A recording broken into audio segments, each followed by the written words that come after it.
firmas para el Congreso, que no deje de hacerlo, ¿vale? Y bueno, esta es la última sesión del Congreso, como sabéis.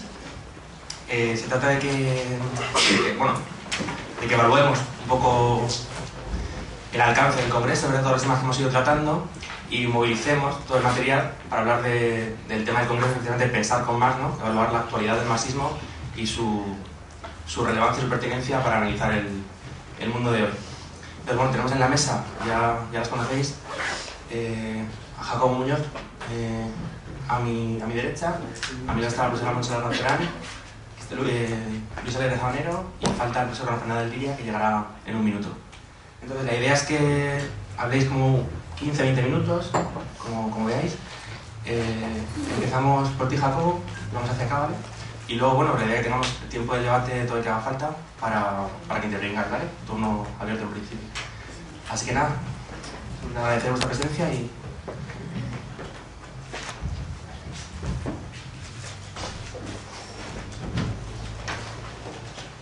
Bueno, yo empezaré señalando que Marx es evidentemente un clásico.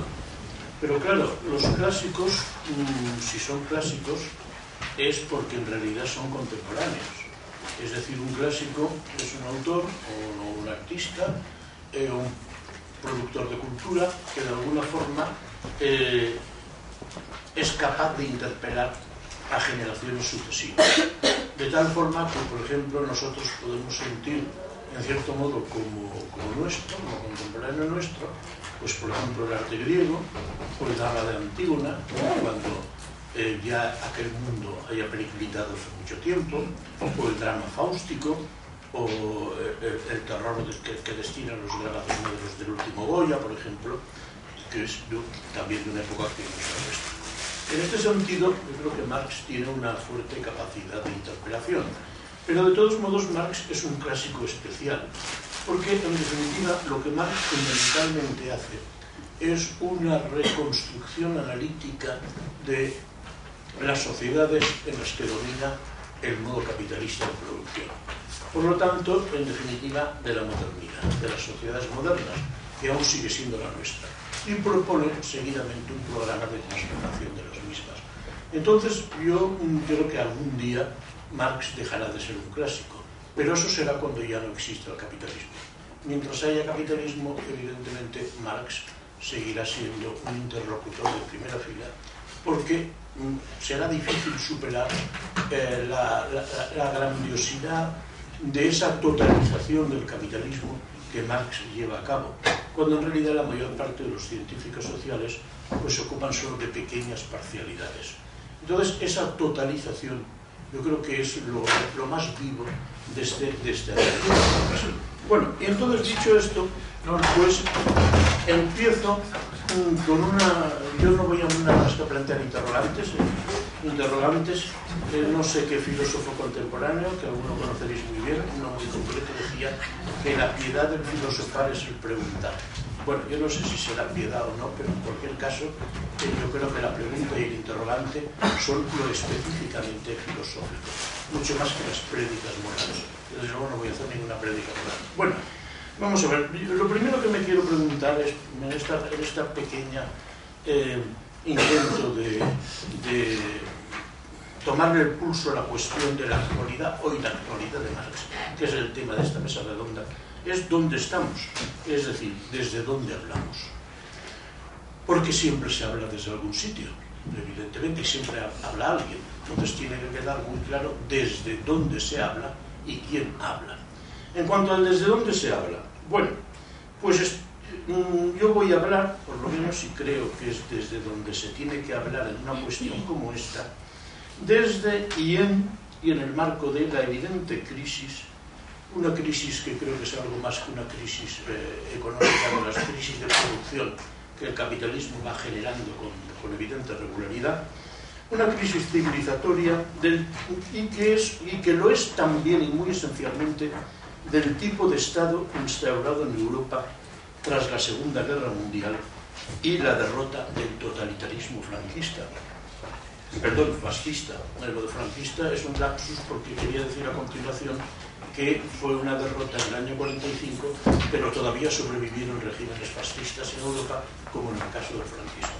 Bien, un tipo de Estado, el estado de bienestar, diferente de los estados precedentes, es decir, el liberal puro, el intervencionista, el republicano y el totalitario de los fascismos, en el que se combinaban elementos de liberalismo, de socialismo y de nacionalismo.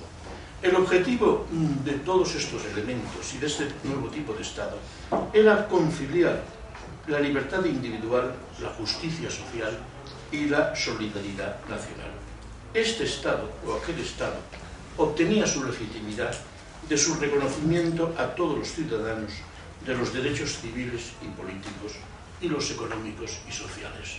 Este es el Estado que floreció durante los llamados 30 gloriosos años, es decir, desde 1945 a 1975, cuando Europa decidió reconstruirse de una forma tal que ya no hubieran más guerras tan pavorosamente destructivas como las de la Primera y Segunda Guerra Mundiales, y se instaurara algo así como la paz social.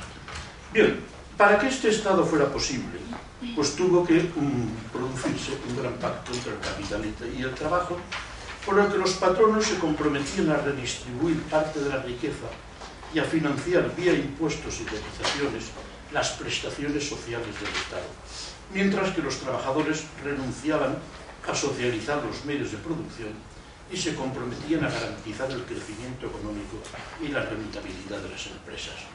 Obviamente los grandes partidos socialistas abandonaron el marxismo, en cualquier caso el marxismo revolucionario, en el marco de este pacto, el pacto que tuvo unas consecuencias civilizatorias, políticas, económicas de gran calado, y se convirtieron en partidos socialdemócratas.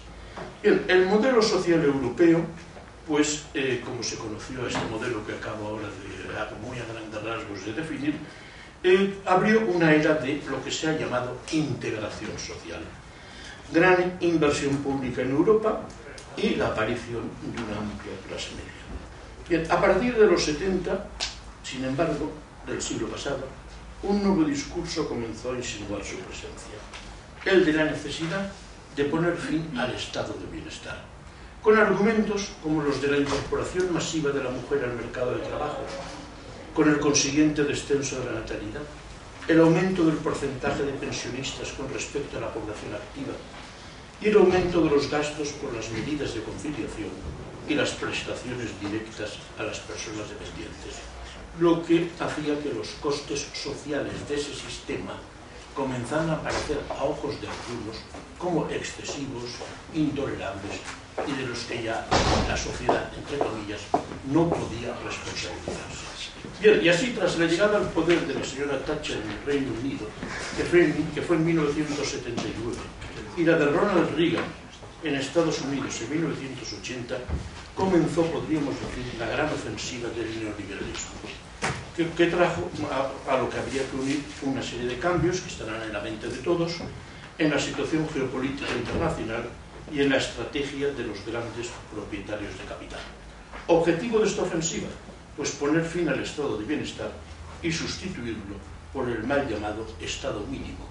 En el elogio del estado mínimo han podido coincidir sensibilidades, como suele decirse con una expresión muy cursi, muy distintas, pues desde los neoconservadores más decididamente neocons, que a la vez que rebajan impuestos cargan indiferentemente con la existencia, como en el caso del anterior presidente de los Estados Unidos, de más de 50 millones de norteamericanos sin atención médica de ningún tipo, hasta los llamados anarcolibertarios tipo Nozick, etcétera, etcétera.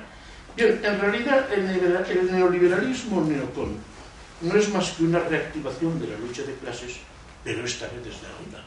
Curiosa paradoja, es decir, una reactivación de la lucha de clases, pero no por impulso obrero, sino desde arriba. Por otra parte, convendría no olvidar que esta ofensiva coincide en el tiempo y se ve favorecida por el desarrollo de las nuevas tecnologías, del transporte, de la información y de la comunicación, que dan una gran movilidad al capital, las mercancías, los mensajes y las personas, permitiendo así la desnacionalización del dinero y una gigantesca evasión de impuestos y fraude fiscal. ¿Y hasta qué punto esa famosa crisis del Estado Nacional de la que hoy se habla no se debe tanto a que la época histórica del Estado Nacional pasó porque vamos hacia ordenaciones políticos o geopolíticas superiores como la Unión Europea, cuanto por precisamente esta desnacionalización del dinero? La formación de la empresa red transnacional, la migración masiva de los trabajadores de los países pobres a los países ricos, etc. Es decir, es todo lo que Manuel Castells ha llamado el capitalismo informacional. A eso se añadirá en los 90 el final de la Guerra Fría y la descomposición del bloque comunista, lo que permitirá al capitalismo angloamericano, liderado por los Estados Unidos y apoyado por el FMI, el BM y la OCM, lanzar por todo el mundo su ofensiva liberalizadora. Consecuencias: pues evidentemente la tentativa ruptura del Pacto Nacional Capital-Trabajo y por tanto del principio básico de la solidaridad social y la seguridad compartida, que fueron los pilares sobre los que se construyó el llamado Estado de Bienestar. Ya conocéis las exigencias crecientes del capital. Basta con abrir los periódicos o escuchar la tele.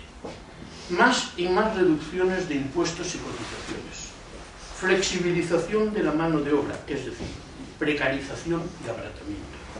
Privatización de los servicios públicos básicos, con la formación de los grandes oligopolios empresariales, incluida naturalmente la industria farmacéutica y la industria médica. Desregulación de los mercados, liberalización a escala planetaria de los movimientos de capitales y mercancías, es decir, todo un chantaje del gran capital a gobiernos y sindicatos.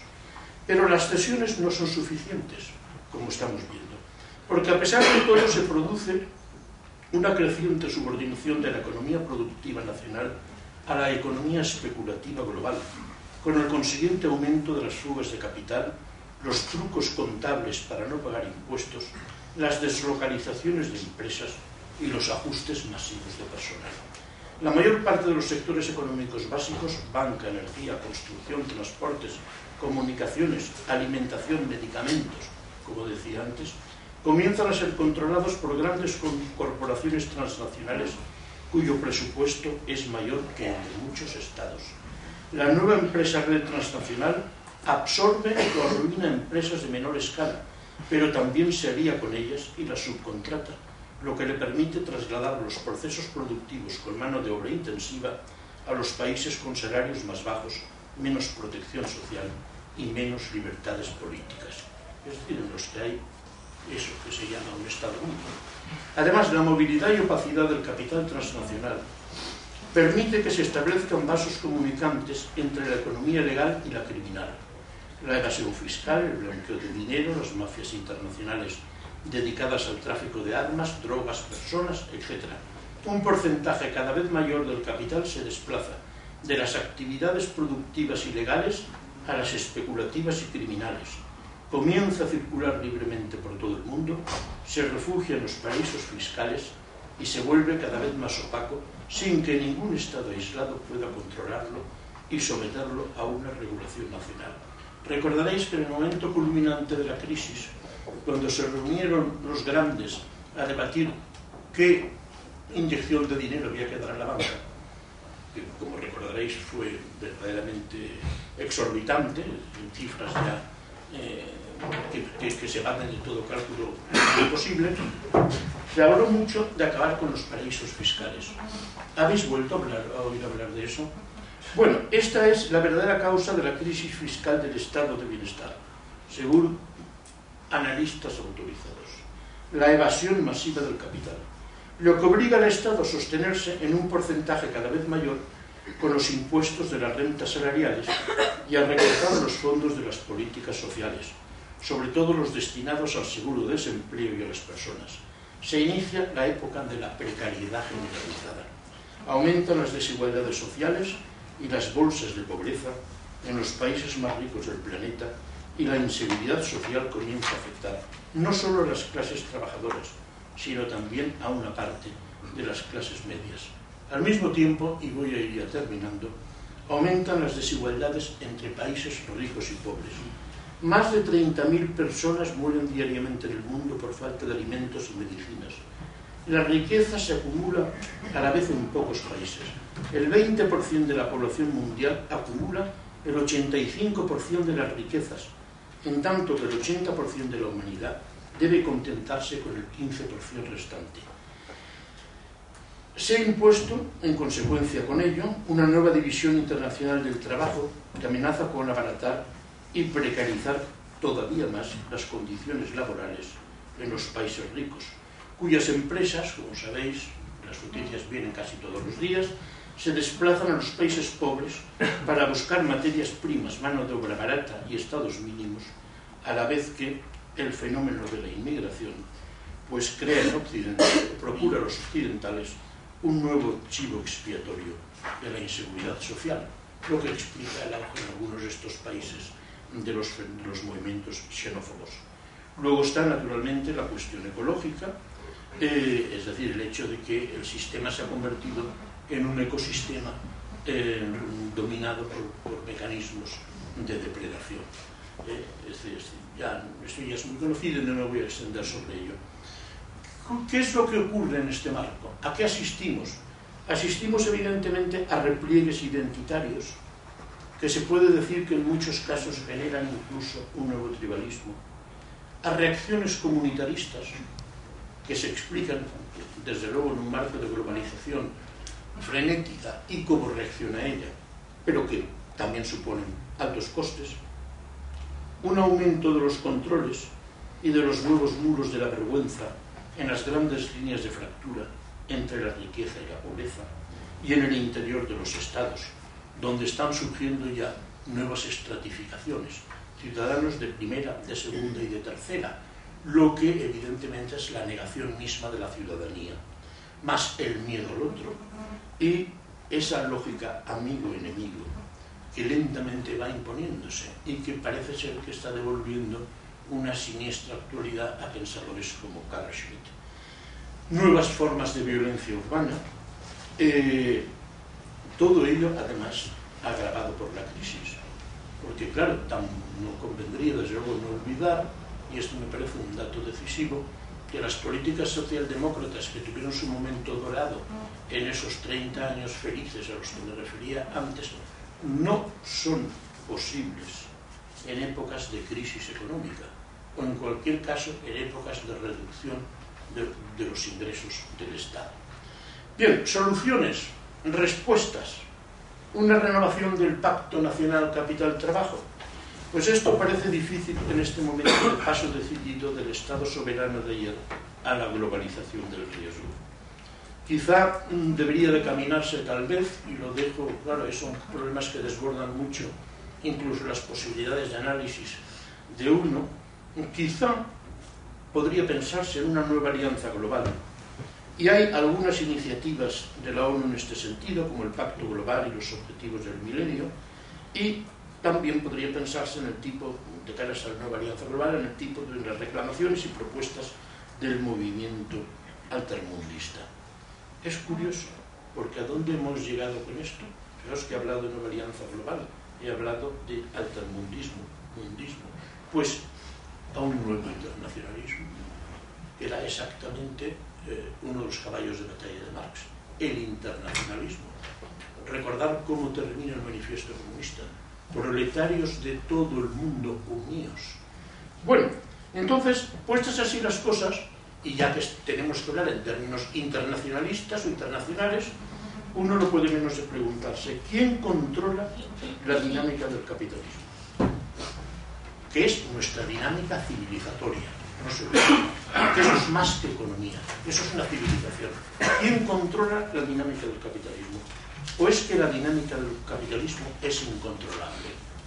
Pienso, en cualquier caso, como muchos otros, que la actualidad política de Marx es más bien la actualidad de la exigencia o de la necesidad de una teoría social capaz de reconceptualizar el núcleo central del capitalismo, entendido el capitalismo en estos términos civilizatorios, es decir, sociales, culturales y económicos, a fin de entender el tipo de dinámica histórica a gran escala que ha modificado el mundo de manera radical durante los últimos 20 años, cuanto menos.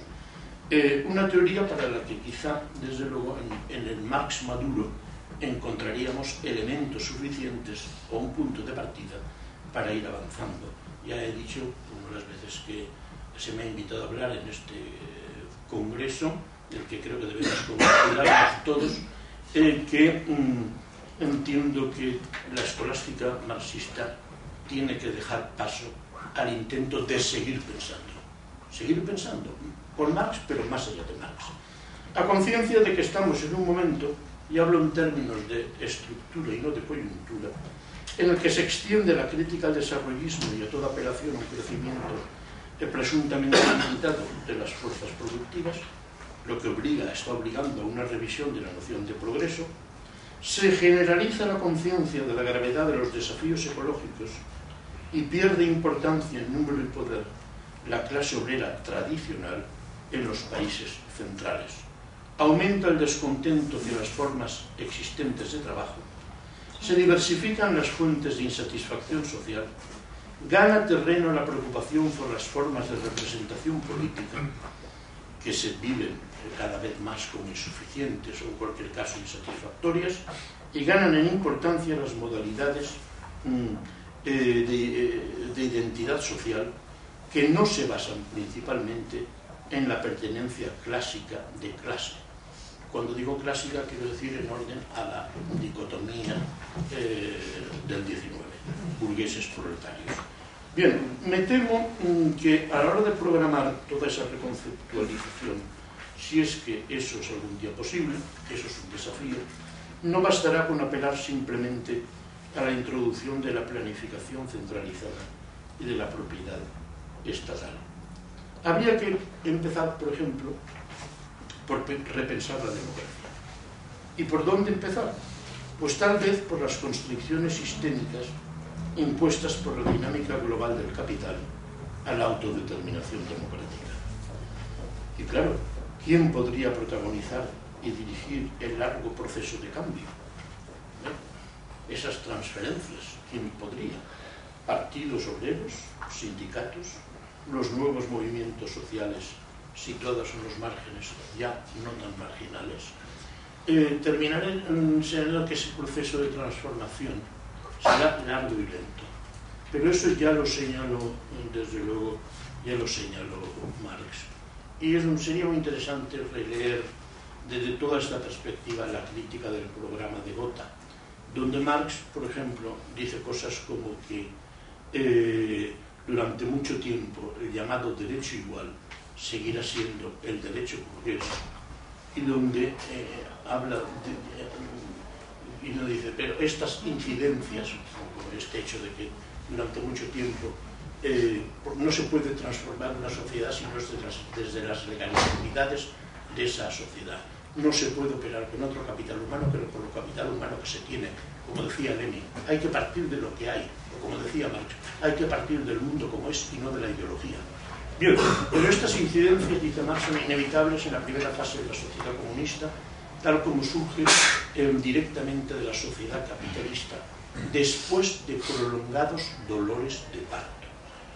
Bueno, entonces, en una fase superior de la sociedad comunista, por lo tanto, un largo y doloroso y complicado proceso, una vez que haya desaparecido la avasalladora sujeción de los individuos a la división del trabajo, y con ella también la oposición entre el trabajo intelectual y el trabajo manual, una vez que el trabajo no sea ya solo medio de vida, sino incluso se haya convertido en la primera necesidad vital, una vez que con el desarrollo multilateral de los individuos hayan crecido también sus capacidades productivas y todos los manantiales de la riqueza colectiva fluyan con plenitud, solo entonces podrá superarse el estrecho horizonte del derecho burgués y la sociedad podrá escribir en sus banderas, de cada cual según sus capacidades, a cada cual según sus necesidades.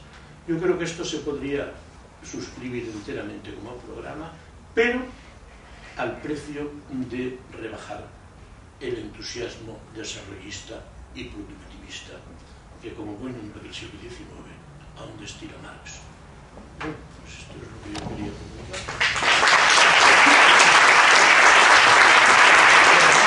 Sí, un poco femenino, después de 3 días pensar intensamente con Marx y con todos vosotros y vosotras. Entonces mi cabeza está como una olla a presión.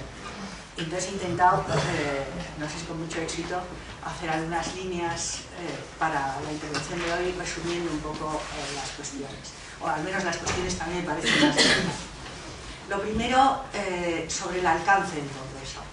Yo creo que el éxito de ese Congreso, que hay que atribuir básicamente a los organizadores y las organizadoras, es un resultado, a mi modo de ver, de las luchas que habéis llevado en prácticamente los 2, 3, 4 últimos años, de los encierros, de la pasión por estudiaros los textos del Ministerio, de los conflictos, de las dificultades a la hora de conseguir apoyos y alianzas por parte de otros sectores, incluido el propio profesorado, del esfuerzo de organización y de, podríamos decir, incluso de potenciación de las propias personas, a veces incluso con sus momentos bajos, ¿no? Habéis dormido durante semanas en la facultad y eso cansa el cuerpo y la mente y las energías.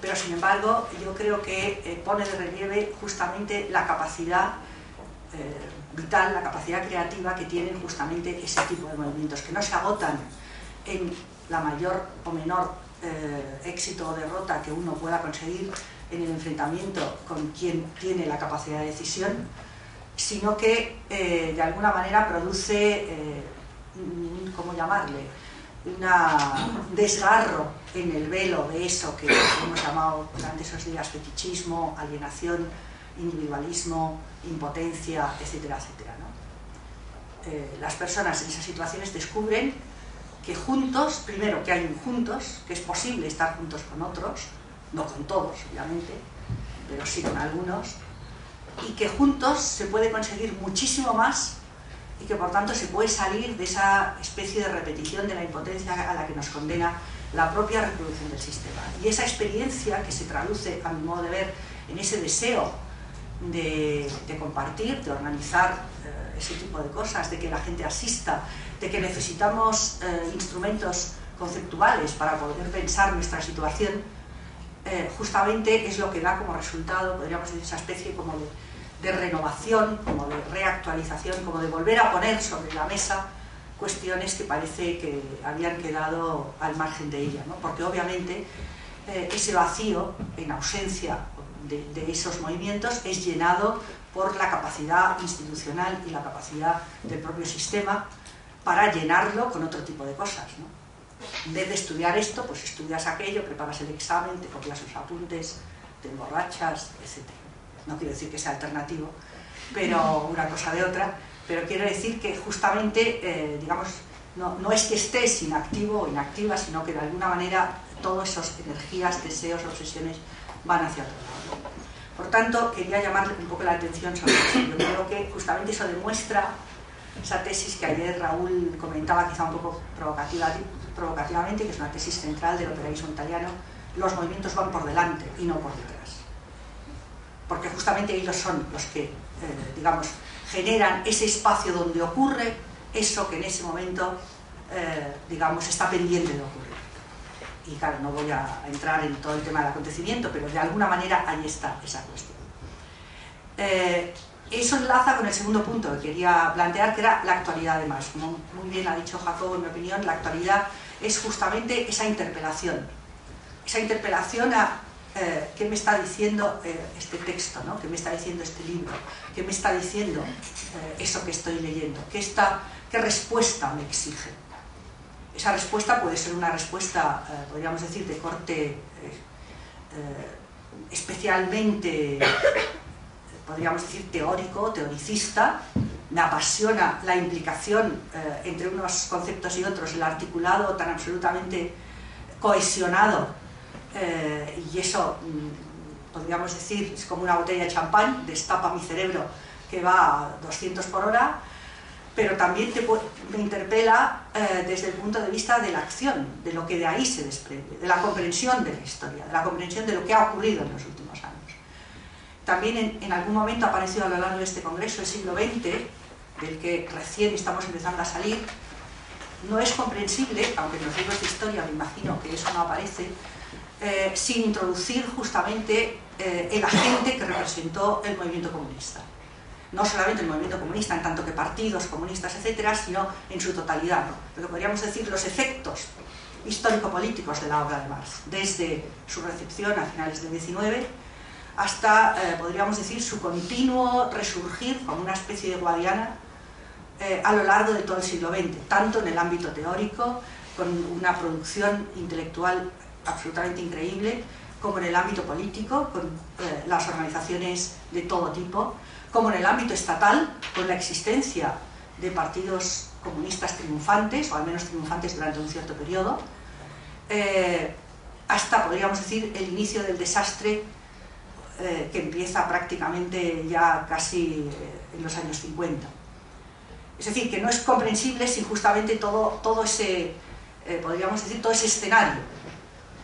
Triunfo de la revolución bolchevique, estalinismo, Segunda Guerra Mundial, Primera Guerra Mundial, Segunda Guerra Mundial, Guerra Fría, Revolución China, luchas de descolonización, mayo del 68, etcétera, etcétera. Es como un largo conflicto. Algunos autores en algún momento hablan de la guerra civil, que podríamos decir, sacudido el planeta durante todo el siglo XX. Es uno de los siglos, como se decía en algún momento, parece que lo decía César el otro día, de los siglos más terribles, más sangrientos, donde más gente ha muerto, donde ha habido, digamos, más terrorismo de Estado, porque realmente hay que decir así, es desde los estados que se ha masacrado a las poblaciones, y eso, a mi modo de ver, no es comprensible desde la deriva psicótica de determinados personajes, incluido el egregio señor Stalin. No es que se volvieran locos, es simplemente que si no entendemos cuál es la relación de fuerzas y cuáles son los peligros que asedian a ese capitalismo del siglo XX, y uno de los peligros mayores para las clases dominantes ha sido justamente todo el empuje, digamos, de los movimientos obreros, sociales, algunos de ellos codificados bajo el rótulo comunismo, otros codificados de alguna otra manera, ¿no? El anarquismo en España, o las luchas de los pueblos por su libertad, por su emancipación, que no llevaban el rótulo de comunismo, porque pensemos que Mariátegui, aunque se diga que es pues es un marxista latinoamericano, es un señor que dice, pero Marx, ¿qué me está diciendo para lo que yo estoy viviendo aquí en mi país? ¿Qué es lo que está pasando aquí? Pero incluso un personaje como Fidel Castro, ¿no? Fidel Castro no se define como marxista, vamos, ni de lejos, hasta que obviamente se encuentra en una situación histórica muy concreta. Por tanto, a mi modo de ver, esa actualidad de Marx es, podríamos decir, no solamente el efecto teórico de Marx, el efecto de la teoría de Marx, sino también el efecto del efecto, podríamos decir, en el plano histórico-político, justamente de todas aquellas colectivos, de todos aquellos sectores que vieron en Marx una cierta vía para su emancipación, para su potenciación. Entonces, a mí me alegra mucho que justamente en unos movimientos como los que está viendo ahora, Marx siga sirviendo para eso. Obviamente, para eso la escolástica marxista no sirve. Yo siento decirlo, pero si vais al manual y a ver qué dice el materialismo histórico y la ley de la contradicción, y a ver qué dice el materialismo dialéctico y el hegelianismo invertido, realmente, al menos esa es mi experiencia, dedicaréis un enorme esfuerzo de vuestras neuronas para no entender nada. Al revés, si uno empieza a leer a Marx, nunca con ojos ingenuos, porque nunca lee nada a nadie con ojos ingenuos, pero si uno se adentra en su obra, es posible que esa interpelación se dé. Y a partir de ahí, obviamente tampoco con esa obra en estado, podríamos decir, puro, porque hay eso que Raúl llamaba ayer los intercesores, ¿no? Hay algunos que te ayudan y otros que te perjudican, pero bueno, con los cuales de alguna manera a lo mejor hay que discutir. Yo no digo que tengáis que leeros toda la enorme bibliografía marxista, porque para eso no da una vida, pero sí que hay que tener algún tipo de, podríamos decir, de orientación. Y hay intercesores. Hay buenos libros, hay buenos intelectuales que nos pueden ayudar a, podríamos decir, desarrollar esta lectura. Y voy ahí a 3 puntos que para mí son importantes y que están en los debates. Oye, si me alargo, están en los debates del marxismo y de los intelectuales marxistas desde hace prácticamente que se empezó a debatir y a discutir la obra de Marx, y que de alguna manera siguen estando. Y que, resumidamente, han aparecido también en el Congreso. Todo el famoso tema de la ley del valor, todo el famoso tema del poder del Estado y todo el famoso tema de la construcción del poder alternativo, del contrapoder. Esos temas aparecen con diferentes terminologías a lo largo de toda esa larga historia. Obviamente, la construcción de poder alternativo en la tradición clásica es el papel del partido, porque el partido es ese intelectual colectivo que se supone que hace esa aglutinación. Actualmente no diría eso, porque, bueno, yo al menos no diría eso, porque la forma partido, como ha aparecido también alguna vez, es una forma que quizá no es la forma canónica en este momento de construir poder, pero obviamente eso pasa también por toda una reflexión, por toda una crítica, etc. Para centrarme en esos tres puntos. Primera cuestión, ley del valor. La ley del valor, en mi opinión, y eso ha aparecido, yo creo, a lo largo del Congreso. He hecho un poco mano de mis notas, pero también porque quería pensar un poco con vosotros en ese tema.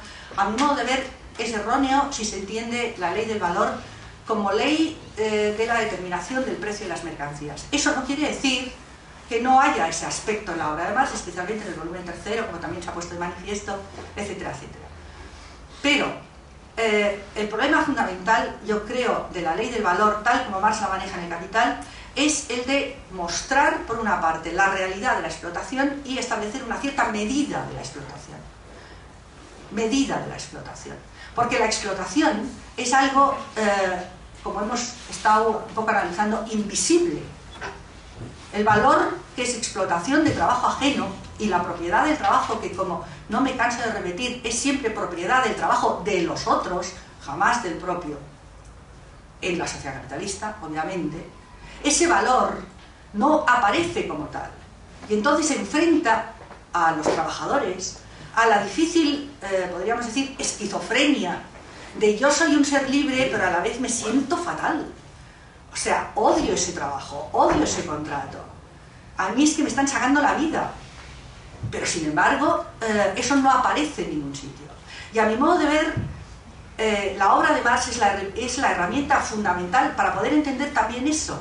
Cómo justamente toda esa tergiversación de la explotación en malestar que uno se come dentro, porque desde sí sería casi causante de su propia miseria, esa tergiversación no la podemos entender más que con una teoría de justamente cómo funciona esa explotación, produciendo una riqueza que aflora a través del mercado y en el intercambio de mercancías, y que, de no ser así, simplemente se pierde, lo cual es espantoso. Es decir, en algún momento se ha dicho la capacidad instalada es muy superior a lo que se, podríamos decir, a lo que se produce o a lo que se podría producir, las empresas están a medio gas, y por otra parte incluso mayor de lo que se vende. Pero si somos conscientes que justamente esas mercancías, esos productos son resultado de trabajo humano, que alguien se ha tirado ahí horas y horas y horas para producir algo que luego o no se vende, o se tira, o se destroza, es como le hubieras arrancado un cacho de dedo y lo estuvieras tirando a la basura. Entonces, justamente esa falta, que en la terminología clásica es falta de conciencia, es decir, esa falta de poder entender esa socialidad de la producción, que uno simplemente se la come a nivel individual, como yo no sirvo, yo no valgo, yo soy un desastre, yo patatín, y no se da cuenta de cómo justamente esa explotación es necesaria para la reproducción del sistema. La herramienta, a mi modo de ver, básica y fundamental para poder entender eso está en la obra de Marx, porque él sí nos muestra cómo justamente el valor es esa riqueza social producida, y que solo en la medida que queda como capturada por todo el espacio del mercado es justamente rentable socialmente. Y genera el espejismo un poco como contraimagen de, si pudiéramos controlar el mercado, entonces evitaríamos ese desastre. Pues no. Porque eso exige formas de producción socializada bastante distintas del mercado. Y ahí entramos en toda esa cuestión sobre socialismo de mercado, y etcétera, etcétera. Pero querría, a mi modo de ver, hay que tener muy clara en la cabeza cómo el mercado no es simplemente un intercambiador neutro de un trabajo que está ahí y que alguien con toda su benevolencia pone a nuestra disposición, sino que el mercado es un mecanismo de explotación, de fuerza de trabajo, de todo un montón de vidas de gentes que están ahí aportando esa riqueza. El segundo punto, que para mi modo de ver es importantísimo ahí y que también ha estado en las jornadas, es todo el tema del poder del Estado, de la ley, del Estado como organizador de la conflictividad social y todo este tipo de cuestiones.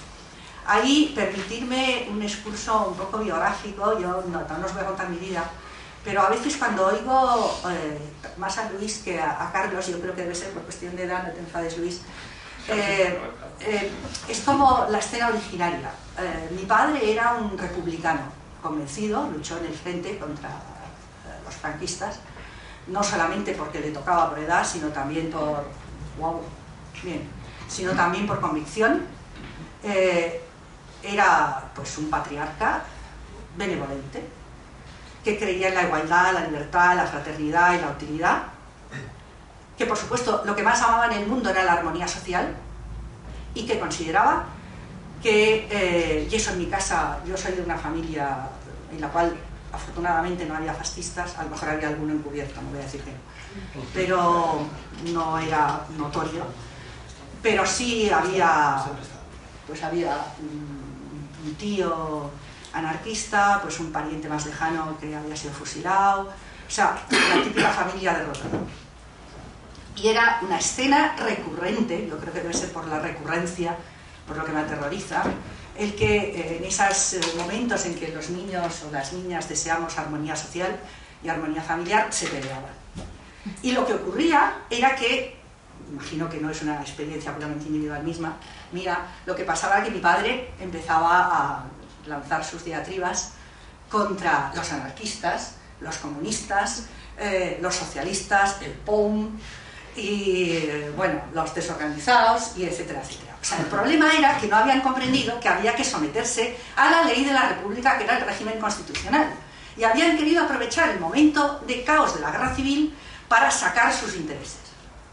Y entonces, claro, la bronca os podéis imaginar que era considerable. Pero este aquí, que cuando sus hijas, porque en mi casa yo no tengo hermanos varones, somos hijas, cuando las hijas empezamos a movernos en el movimiento estudiantil en los años 60 y en los movimientos antifranquistas, etcétera, etcétera, mi padre, muerto de miedo, no se le ocurrió otra cosa que decir que obviamente todos éramos iguales pero menos, y las chicas todavía menos, y que no se nos ocurriera como tales chicas poner en cuestión esa armonía familiar que él había construido a lo largo de toda su vida, desafiando el orden imperante. Y entonces eso se traducía en medidas, como es lógico, de no vas a participar en eso, no vas a llegar tarde, no vas a ir a la reunión, como te afilies al, en mi caso, al Partido Comunista, pues te echo de casa, cosa que hizo, y etcétera, etcétera.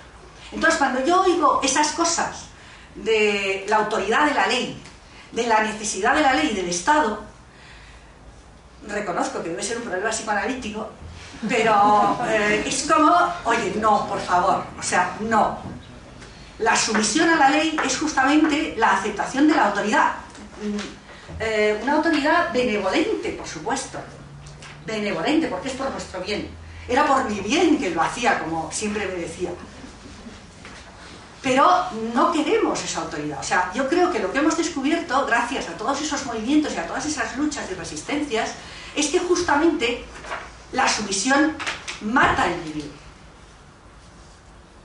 Que no puedes vivir en esas condiciones. Porque si tienes que ser una buena hija, una buena madre, una buena esposa, una buena catedrática, etcétera, etcétera, te mueres de asco y de absolutamente imposibilidad de vivir. Son demasiados los poderes que nos exigen esa supeditación de nuestros cuerpos, de nuestros deseos, de nuestras expectativas, incluso de nuestros desmanes en un determinado momento, y que no nos dejan experimentar el propio vivir. Y ahí no hay subjetividad posible a construir, sino simplemente una subjetividad sometida, siempre temerosa, siempre obsesionada porque no haya caos, porque no haya conflicto, por no sacar los pies del plato, porque no se enfaden, porque no te echen, porque no sé qué. Y como intenté poner de manifiesto en la primera sesión, el miedo solamente sirve para supeditar o para aumentar la autoridad y para garantizar la sumisión, y no para eso que para mí es fundamental, que es crear otro mundo, quizá un mundo, como decía Jacobo, un mundo comunista, donde cada cual dé en función de su capacidad, de lo que puede, de lo que sabe, y donde cada uno reciba en función de lo que necesita.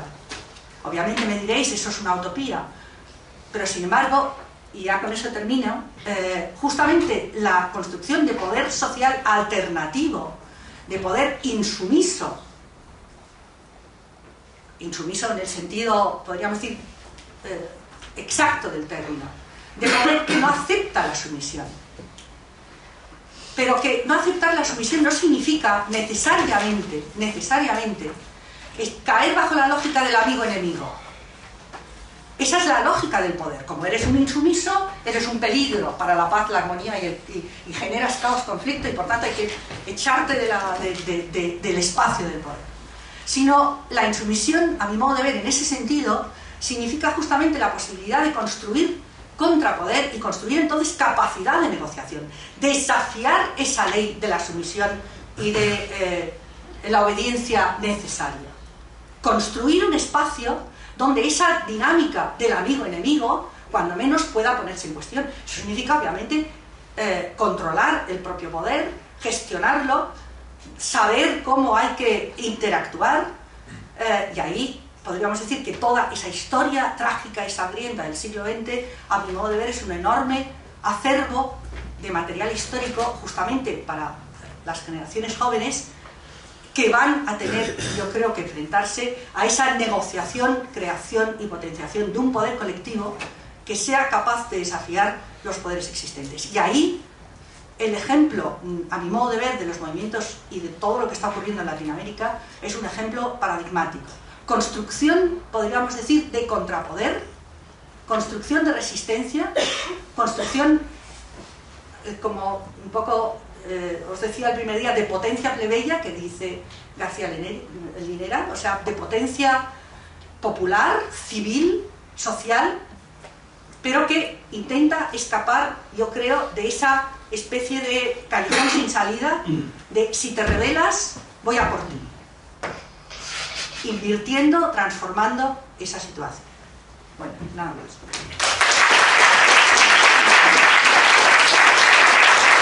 ¿Qué tal? Buenos días. Creo que no hace falta micrófono, ¿no? La sala no es muy grande. No, sí, es verdad.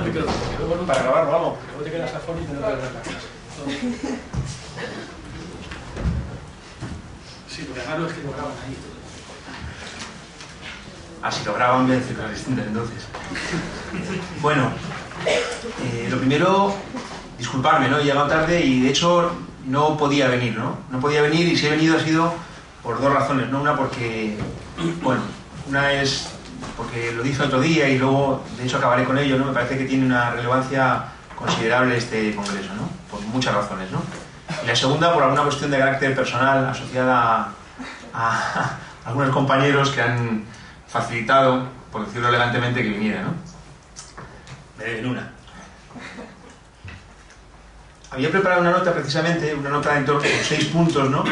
De lo que, desde la perspectiva que yo trabajo, que es la de la economía, fundamentalmente, lo que considero, ¿no? Aspectos decisivos en torno al carácter, al contenido y a la validez del análisis de Marx, ¿no? Pero, puesto que estoy aquí, lo dejo, quien quiera lo puede leer, o se cuelga, o lo que sea, y voy a hacer mi intervención en torno a una discusión que se ha planteado en varias ocasiones en el Congreso y también, claro, en otros ámbitos, y que me parece crucial, ¿no? Mirad, para decirlo de forma contundente, provocativa y empezando en cierto modo por el final, con la conclusión, yo realmente, desde el punto de vista del análisis económico de Marx, podía prescindir, entre comillas, claro, prácticamente de todo excepto de dos cosas, ¿no? De la ley del valor, que es el punto de partida, y de la ley tendencial de la caída de tasa de ganancia, que es el punto de culminación, ¿no? No era ninguna tontería que pidiera 40 minutos y no 20. Repito, el punto de partida, la ley del valor, el punto de llegada, digámoslo así, la culminación, la ley del descenso tendencial de la tasa de ganancia, ¿no? Lo demás, además tiene una importancia decisiva porque es ni más ni menos que el sustento, el entramado que permite justamente de ese punto de partida llegar a esa culminación, ¿no? Y voy a explicar por qué la importancia de ambas cuestiones, ¿no? El tema de la ley del valor, que no es una cuestión prescindible, ¿no? Yo decía el otro día, ¿no? Y quizá parecía que era broma, ¿no? Y la formulación lo apuntaba, pero ojalá el capital hubiera sido una obra acabada, ¿no? Lo que nos habríamos ahorrado, ¿no?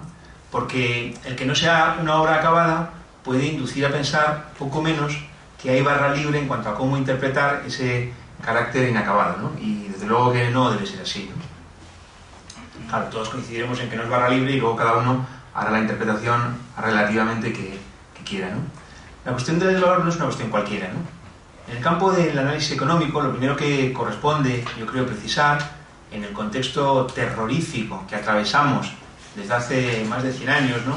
Agudizado además en el periodo reciente, ¿no? En el sentido incluso de la propia amputación, ¿no? De los elementos más relevantes del objeto de estudio, ¿no? Incluso con esa expresión en términos hasta del cambio de nombre, ¿no? Lo que fue la economía política convertida en la economía y por ello y para ello, ¿no? Despojada de los elementos más relevantes, ¿no? El conflicto, las crisis, el propio objeto de estudio, como digo, amputado, ¿no? Porque en realidad sabéis seguramente, o si no os lo digo, ¿no? Que hoy día todavía en las facultades de economía se presenta el objeto de estudio como con esa fórmula de Robbins, recursos escasos, fines alternativos, que el propio Robbins corrige, ¿no? Y nuestros economistas, ¿no? Tienden a ser más robbinsistas que el propio Robbins y mantener esa definición tan limitadísima, ¿no? del campo de estudio económico, ¿no? Cuando en realidad la economía se ocupa ni más ni menos que de la primerísima determinación que debe enfrentar cualquier sociedad para reproducirse en el tiempo, ¿no? Que es producir sus medios de vida, ¿no? O mejor dicho, producir sus medios de vida, distribuirlos entre los miembros de esa sociedad y consumirlos para de esta forma estar en condiciones de volver a producirlos y así sucesivamente, es decir, proveerse de la base material de la reproducción, ¿no? No es una cuestión cualquiera, ¿no? Ni que decir tiene que no estoy pretendiendo establecer una gradación de importancia ni nada por el estilo, ¿no? Pero no es una cuestión cualquiera, ¿no? Y no en vano es precisamente otra cuestión que mencioné otro día, Marx quien habla de desvelar precisamente la clave de explotación y no en el terreno, y no en otro terreno, sino en el terreno justamente de ese proceso de producción de la base material de la reproducción de cualquier sociedad, que es la producción de sus medios de vida, su distribución y su reparto. Y las sociedades, a lo largo de la historia, se dotan, se organizan, se rigen a través de distintos mecanismos para llevar a cabo ese proceso constantemente renovado de producción de sus medios de vida, ¿no? En particular, en el caso de la economía mercantil, en su máxima expresión, es decir, la capitalista, sobre la base de la propiedad privada de los medios de producción, a través de la articulación mercantil, del mercado.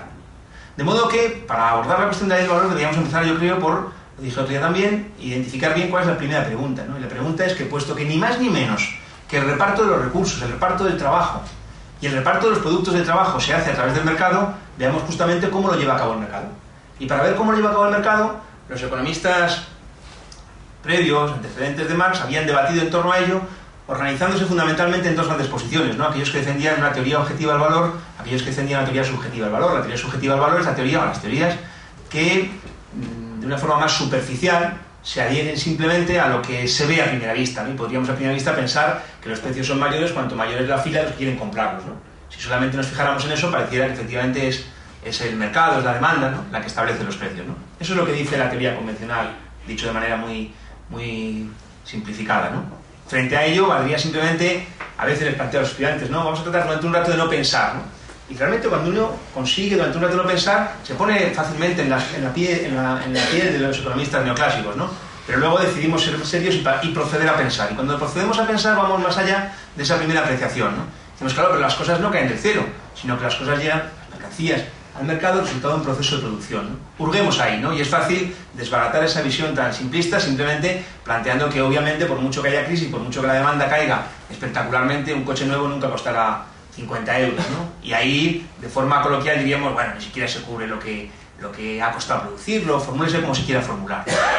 Estos son las teorías objetivas del valor, ¿no? Y Marx lo que hace es, aparte de descalificar, aparte de no considerar, ¿no? Y por ello nos pone en su título, ¿no? A los economistas vulgares, ¿no? Como referente, como interlocutores, lo que plantea es, por el contrario, que los autores, ¿no? de las teorías objetivas apuntan bien, planteando que la cuestión va más allá de la primera apariencia, ¿no? Pero además lo hace no para seguir en esa línea, sino para poner la patas arriba, ¿no? Por eso muchas veces se identifica la teoría del valor de Marx como una teoría objetiva, ¿no? Y eso, con todo respeto, es un disparate, ¿no? Puesto que precisamente lo que hace Marx al introducir el carácter social del proceso de producción del valor es poner patas arriba esa idea más, por así decirlo, técnica que defienden autores como en particular Ricardo, ¿no? Que al fin y al cabo no es sino el autor que más lejos fue desde el punto de vista de la economía burguesa, ¿no? Llegó tan lejos que incluso en Principios de Economía Política y Tributación identifica ni más ni menos el conflicto entre capitalistas y asalariados, ¿no? ¿Qué le quedaba? Pues lo que le quedaba sería pues hacerse la harakiri o cambiar de clase o, en fin, ¿no? O dedicarse a otras cosas, que fue lo que en gran medida hizo, ¿no? Es precisamente a partir de establecer una categoría teórica, el valor, para identificar ese proceso previo a la expresión en términos de mercado de los precios, lo que permite, lo que fundamenta la ley del valor sí, pero se permite a partir de ello ni más ni menos que llegar a la plusvalía. Y la plusvalía no es una cuestión cualquiera, porque la plusvalía es al final la materialización más precisa de esa pretensión exitosa, a mi modo de ver, ¿no?, de desvelar el trasfondo, es decir, lo que no aparece a primera vista, que llamamos explotación, ¿no? Por eso me parece que el punto de partida es la ley del valor y no por cualquier cuestión, ¿no? El otro día se mencionaba el arranque del Capital, ¿no? Casi tan famoso como el del Quijote o el de Cien años de soledad, ¿no? Y no es un inicio cualquiera, ¿no? No solo porque acota históricamente lo que estudio, vamos a estudiar el capitalismo, ¿no? Sino porque parte precisamente de que, puesto que ni más ni menos que las cuestiones decisivas para llevar a cabo ese proceso constantemente renovado de producción de los medios de vida que constituye el objeto de la economía y que es la base para la reproducción de las sociedades, ha de hacerse a partir de la particularidad de la economía capitalista, es decir, de su carácter mercantil, ¿no? Por eso la ley del valor no es una cuestión más, ¿no? No es un salto a la bandera, no es un punto de arranque del que pudiera prescindirse, ¿no? Es ni más ni menos que el sustento básico, central de la teoría de la explotación y por ello, y con ello, y a partir de ello, y voy al segundo punto, de la culminación del capital en términos de qué pasa cuando se organiza una sociedad sobre la base de este punto de partida. Entonces, a partir de ello, introduciendo, como se ha dicho recurrentemente, todo un mecanismo de análisis y de presentación del análisis a partir de pasos sucesivos de reducción de la abstracción, lo que se hace finalmente, y este es el objeto del libro tercero, es escenificar, digámoslo así, ¿no?, el funcionamiento de la economía capitalista, el proceso global de la producción de capitalista, ¿no? Frente a ese planteamiento tan abstracto, tan disparatado, si no se comprende el lugar que ocupa en la exposición de presentar, por ejemplo, capital general, el trabajo en general al principio. Frente a ello, en el libro tercero, rompemos finalmente los supuestos más restrictivos para abordar, siempre desde un punto de vista teórico, el funcionamiento de la economía capitalista. E incorporamos la competencia e incorporamos también la existencia de capitales que no actúan en el terreno de la producción, sino en el terreno de la circulación, ¿no? Comercio, finanzas, ya sean estas de carácter crediticio o puramente especulativas, ¿no? Y cuando se escenifica eso, ¿qué se constata? Se constata el trasfondo teórico de lo que observamos empíricamente. El trasfondo teórico consistente en que esa economía puesta en marcha pues sencillamente es contradictoria. Es contradictoria. Y eso es la base que nos permite fundamentar teóricamente lo que constatamos empíricamente en la incertidumbre, la inestabilidad, las crisis, etcétera, etcétera. Ese carácter contradictorio resultante del propio proceso de acumulación capitalista llevado a cabo de forma regular, de forma, entre comillas, natural, ¿no? Naturalmente capitalista, de forma normal, sin necesidad de ningún factor externo, provoca una serie de contradicciones que derivan finalmente en un elemento que teóricamente es muy potente y que además nos da una perspectiva analítica de la realidad empírica potentísima, ¿no? Que es justamente la de que el capitalismo per se incurre en contradicciones, en dificultades de lo que ni más ni menos que es su leitmotiv, el proceso de obtención de ganancia. La ganancia está amenazada. Y no sé si decir esto en esta sala, en esta facultad, un tipo de formación economista es muy arriesgado, pero... Y de forma dialéctica, de forma contradictoria, en cambio, en movimiento, identifica además la existencia de una posible capacidad de contrarrestar en alguna medida esta presión, esta amenaza, ¿no? Que se sitúa en un terreno donde el vínculo con la realidad es inmediato, ¿no? Ni más ni menos que en la lucha de clases, en el conflicto de clases. Hay una posibilidad de resolver esto. ¿Cómo? Más madera, ¿no? Es decir, más madera, ¿no? Es decir, alimentando ese proceso para ir eludiendo, para ir parcheando, para ir trampeando la contradicción, ¿no? Porque al final, sabéis que el capítulo de la ley del descenso tendencial de la ganancia sigue consecutivamente con uno que se llama factores contrarrestantes, ¿no? En esa redacción no acabada de todo esto que mencionábamos, ¿no? Factores contrarrestantes en los que al final confluyen esencialmente en uno, ¿no? Es decir, la posibilidad de que un aumento de la tasa de plusvalía evite esa amenaza, ¿no? O evite que esa amenaza se materialice, ¿no? Pero es que un aumento de esa plusvalía no es una cuestión cualquiera. Es, para decirlo de forma muy coloquial, la forma que toma el reparto de la tarta, ¿no? Y es justamente ahí donde se incide, ¿no?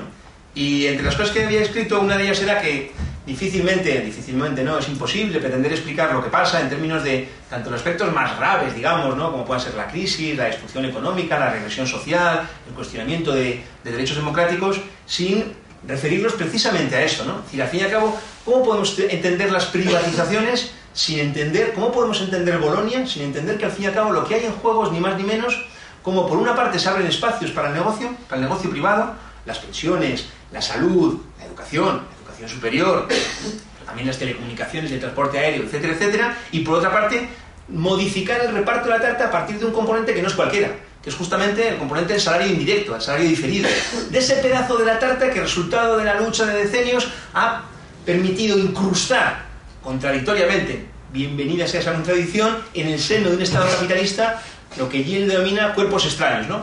Elementos de conquista, fijaos, institucionalizarlos, con todo lo que tiene de contradictorio que en un Estado capitalista, cuyo objetivo esencial es, obviamente, favorecer la acumulación capitalista, si no sería un Estado capitalista, institucionalizar, incrustar en el seno de sus instituciones elementos que no solo no favorecen la acumulación, sino que todo lo contrario, ¿no?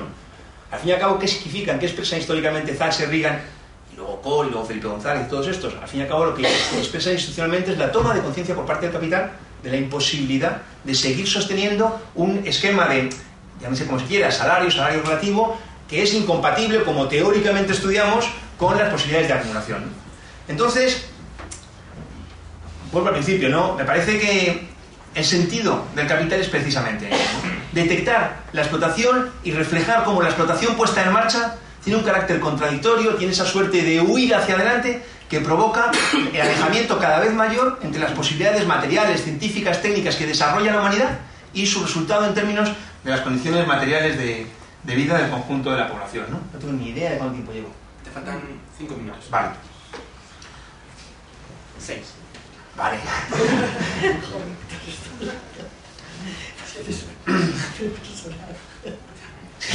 En realidad había acabado. No, quería decir una cosa más, ¿no? Muy breve, me va a sobrar tiempo, sí.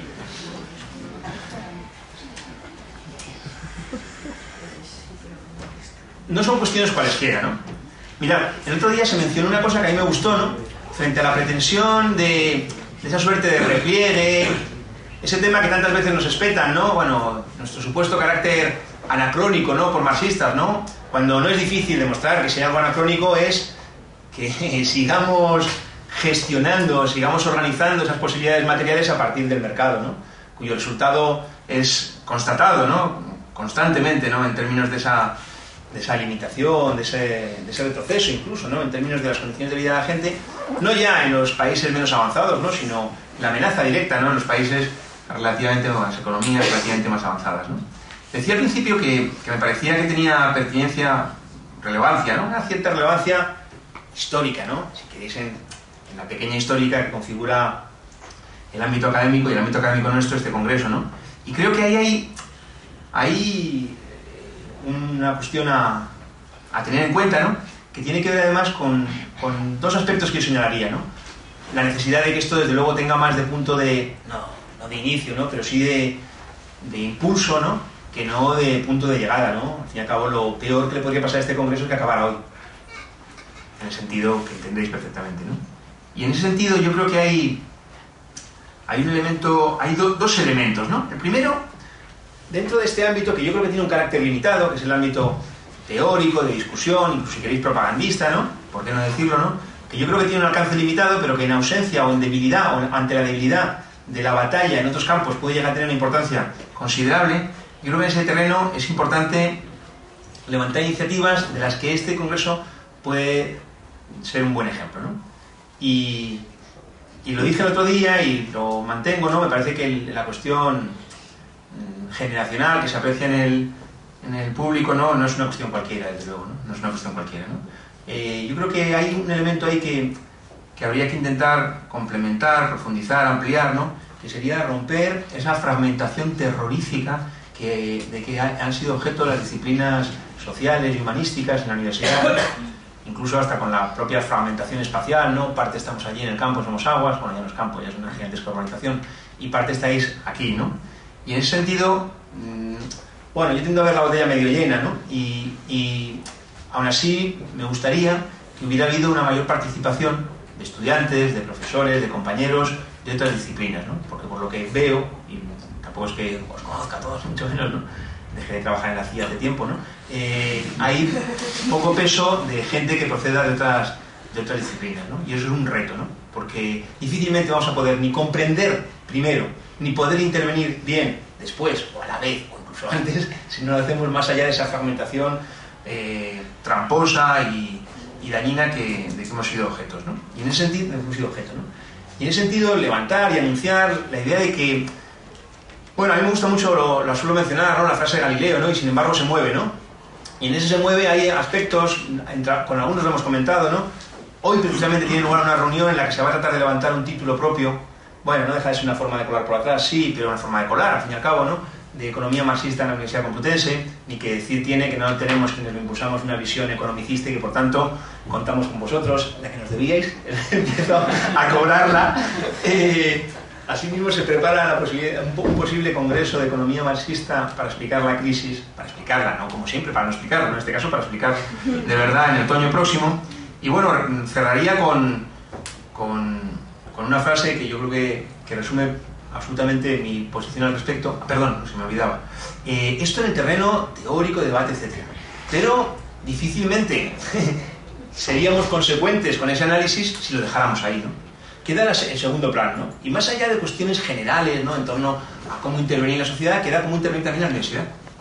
Y en ese sentido, nada más coherente con una posición marxista que el combate contra Bolonia. Contra la Bolonia que venía y contra la Bolonia que está. Y contra la Bolonia que se prevé, ¿no?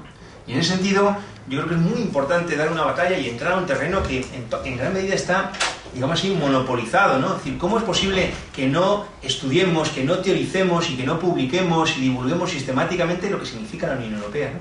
Y que tenga un carácter muy limitado, y cuando uno busca, averigua en cualquier buscador, encuentra que el 95% son himnos, discursos y similares, ¿no? Dentro de los similares incorporo, claro, lo que se publica formalmente como académico, ¿no? O una cuestión que afecta, y no de forma cualquiera, cuando se nos amenaza ya con que de nuevo se va a proceder a recortar el salario de los trabajadores que desempeñamos nuestra labor aquí, ¿no? Decía, esa frase un poco final que resume mi posición, aparte de volver al principio, disculpad, además luego tendré que ir un poco antes, ¿no? Un desastre, ¿no? No ninguna votación de estrella, todo lo contrario, vergüenza, lo siento. Muchísimas gracias por la invitación, por la organización. Contad con nosotros y contamos con vosotros. Gracias.